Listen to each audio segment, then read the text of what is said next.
खुलुमबाय। बड'लेण्ड रादाब नायगिरि बयनिसिमबो फुंबिलिनि गाहाम हामलायथि बावहरबाय। दिनै 27 एप्रिल 2025 इं मायथाइनि सानसेनि फानजामुथियाव थानाय राशिफोरखौ फरायथिनो लाबाय। मेष राशि, गोबाव समनि बेरामनिफ्राय आरायग' मोनगोन। देहाखौ गोग्गो लाखिनो हागोन। गाहाम सान। वृष राशि, साना गाहाम नङा। देहा सावस्रिया गोग्लैसोनो हागौ। जानाय लोंनायाव सांग्रां जानाया गोनां। मिथुन राशि, गोबाव सम आनजायनानै थानाय नखरनि सुबुंखौ लोगो मोनगोन। गोसोखौ जोबोद गोजोननाय मोनगोन। रंजानायनि सान। कर्कट राशि, नखरनि थासारिया गाहाम फारसे फैगोन। रांखावरिनि जेंनानिफ्राय उदां मोनगोन। गाहाम सान। सिंह राशि, गोसोआव अहंकार सानस्रिया जायगा लागोन।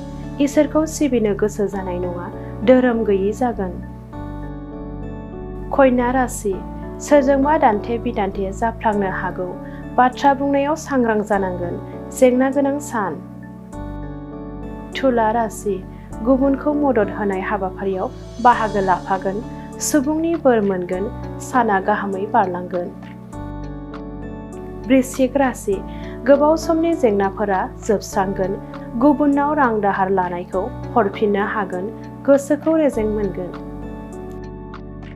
धनु राशि, बिसि फिसायनि गेजेराव सोमोन्दो गावस्रानो हागौ। सानै हयै थिरांथा लानाया गाहाम। सांग्राङै सोलिनांगोन। मकर राशि, बेसेन गोसा मुवा बेसाद गोमाजानो हागौ। गोबां रां खरसा जागोन। दुखुजों साना बारलांगोन। कुम्भ राशि, गोब्राब नाजानायनि फिथाइखौ मोनफुंगोन। बिमा बिफाखौ गोजोन होनो हागोन। रंजा बाजाजों सम बारहोनो हागोन। मीन राशि, गोरोन्थि मावफ्लांनो हागौ। नखरनि बाय बाहागिफोरानो सुथुर जानो हागौ। जेंना गोनां सान। दिनैनि राशि फरायथिनाया एसेनोसै।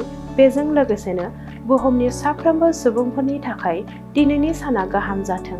बेनि थाखाय इसोरनि खाथियाव आरज गाबनाय थाबाय। गोजोन्थों। बिरखं गाथोननि सोमोन्दै सोलोंथाइ लानो गोसो गुदुं लाइमोनफोरनि थाखाय मोजां रादाब। गोजान जायगाफोराव थांनानै गोबां रां खरसा खालामना सोलोंथाइ लानांगौनि गोनांथि गैलिया। दानिया उदालगुरि टाउन रामजानकि सकनि हटेल फामि पेलेसनि 4th फ्ल'राव बोसोरसेनि फोरोंथाइ होनो थाखाय लोगोआरि जाना आपग्रेड एभिएशन एकाडेमिया नोंथांमोननि थाखाय मोजां खाबु लानानै फैबाय।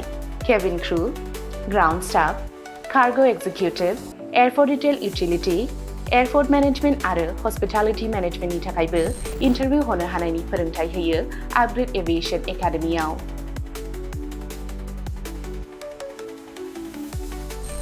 मुं थिसननायनि सायख'नाया 18 बोसोरनिफ्राय 22 बोसोर बैसोनि गेजेराव जानांगोन।